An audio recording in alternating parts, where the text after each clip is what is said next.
This is little butterhead gym lettuce.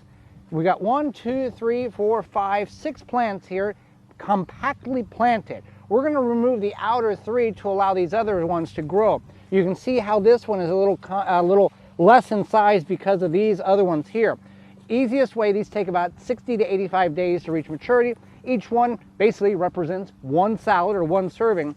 So these plants here are not a cut and come again. We're just going to physically pull them out of the ground and harvest them and allow other plants around it to be able to grow better. The advantages of doing such as this is if you're not going to eat it like right now for a meal, you can set this in a little water to keep them still crisp and fresh, and they won't wilt. For more information, please visit thewisconsinvegetablegardener.com.